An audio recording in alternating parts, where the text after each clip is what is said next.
Hello बच्चों, स्वागत है आप सभी का हमारे चैनल अभिनव स्टडी क्लासेस में। आज की इस वीडियो में हम बात करेंगे प्रकाश के गुण के बारे में। पिछली वीडियो में हमने प्रकाश के बारे में पढ़ा था। प्रकाश क्या होता है? प्रकाश एक प्रकार की ऊर्जा है जिसके कारण हम किसी भी वस्तु को अपनी आंखों से देख पाते हैं। ठीक है, हमने कल की क्लास में पढ़ा था। ऊर्जा का मतलब होता है किसी भी वस्तु की कार्य करने की क्षमता को ऊर्जा कहते हैं।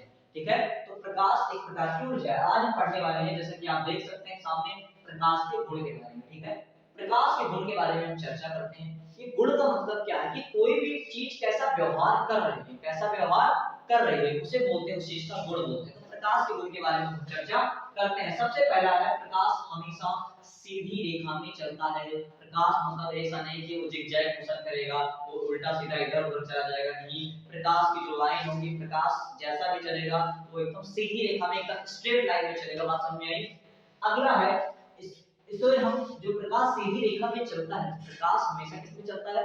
सीधी रेखा में। तो प्रकाश के सीधी रेखा में चलने को, जो प्रकाश सीधी रेखा में चलता है, उसको हम कहते हैं प्रकाश का रेखीय संचरण। क्या कहा जाता है उसे? प्रकाश का रेखीय संचरण। रेखीय का मतलब एक लाइन, संचरण का मतलब चलने चलने की क्रिया। मतलब जो हमारा प्रकाश चल रहा है, तो रेखीय संचरण का मतलब प्रकाश के चलने की क्रिया।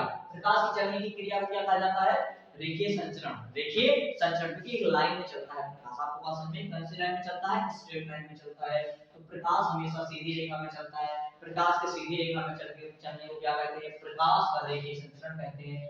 प्रकाश हमेशा विद्युत चुंबकीय तरंगों के रूप में चलता है। अब इसका मतलब क्या हुआ? प्रकाश हमेशा विद्युत चुंबकीय तरंगों के रूप में चलता है। यह सामने से क्या देख सकते हैं? लिखा हुआ, अर्थात प्रकाश को चलने के लिए किसी माध्यम की जरूरत नहीं होती। मतलब उसे किसी के सहारे की जरूरत नहीं होती है कि मतलब हमें अगर कोई मीडियम मिलेगा, जैसे वायु एक माध्यम है, हमें कोई माध्यम मिलेगा तो हमें तभी हम जो है चल पाएंगे, वरना नहीं चल पाएंगे। प्रकाश एकदम स्वतंत्र आदमी बोलता है, नहीं, मुझे कहा चाहे कोई माध्यम मिले चाहे कोई माध्यम ना मिले, तभी मैं जो है चलना जारी रखूंगा। बात समझ में आएगी नहीं आई? ठीक है, तो प्रकाश हमेशा जो है सीधी रेखा में चलता है। सीधी रेखा में चलने को प्रकाश का क्या बोलते हैं? रेखीय संचरण कहते हैं। अब प्रकाश विद्युत चुंबकीय तरंगों के रूप में चलता है। विद्युत चुंबकीय तरंगों के रूप में चलने का मतलब क्या होता है? विद्युत चुंबकीय तरंगों के रूप में चलने का मतलब होता है कि प्रकाश, ये जो प्रकाश है, उसको किसी माध्यम की जरूरत नहीं होती। उसको किसी के सहारे, माध्यम का मतलब होता है सहारा, उसको किसी भी चीज के सहारे की जरूरत नहीं। मैं आपके सहारे चलूंगा नहीं। अगर प्रकाश किसी वस्तु से निकल रहा है तो प्रकाश जाता जाएगा जहां तक उसे दिखेगा, जहां तक खाली स्थान मिलेगा, अगर कोई उसका अवरोधक नहीं है। जैसे अगर दीवार से क्या होगा, उसी रूम में अगर हमारे पास दीवार ना हो तो हमें जो है, हमें उजाला दूर तक दिखाई दे और हम एक रूम में उजाला नहीं कर सकते। बात समझ में आई? तो हमें जो है रोकने के लिए परावर्तक तल होना चाहिए। परावर्तक मतलब जिससे कोई चीज टकराकर वापस लौट आए। कोई भी प्रकाश की किरण जा रही है, सीधी जा रही है, सीधी जाएगी तो उसे जगह जो छोटे छिद्र से जा सकती है, सीधी जा रही है, क्योंकि उसकी लाइन सीधी, तो उसकी लाइन सीधी का मतलब कोई क्षेत्र मिलेगा, वहां से भी जा सकती है। लेकिन अगर बड़ी सी दीवार आ गई, अब उसमें कोई छेद भी नहीं, तो प्रकाश आगे नहीं बढ़ पाएगा। समझ में आया?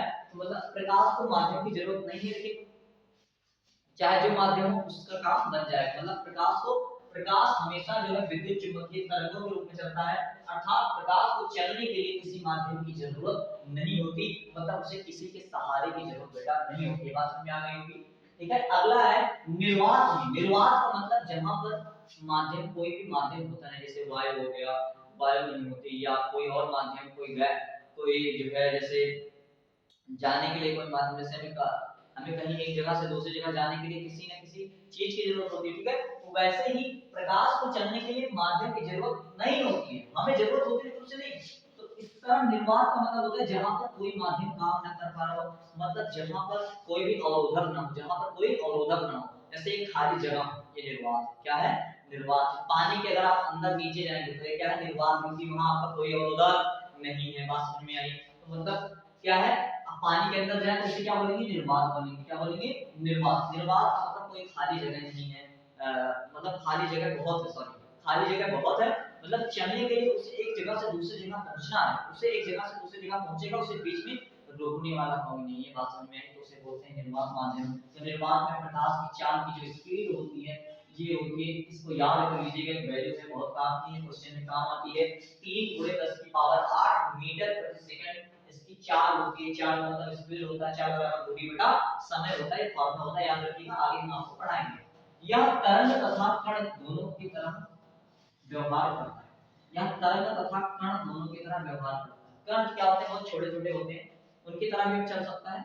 मतलब जैसे आप देखो ना, जैसे आप धूप लग रही हो और मान लो किसी छेद से अगर आपको किसी छिद्र है कोई आपकी दीवार में या कोई खुली हुई जगह, तो वहां से देखो आते तो उससे कण छोटे छोटे आते कि नहीं आते, कण के रूप में चल रहे हैं। और जो लाइन बन रही है उसे तरंग बोलते हैं। जो लाइन बनती है, जो रेखा बनती है, उसे क्या बोलते हैं, तरंग। जैसे ये लाइन है, मान लो प्रकाश हमने यहाँ से, मान लो यहाँ से देखो, यहाँ से वो प्रकाश जाना शुरू हुआ।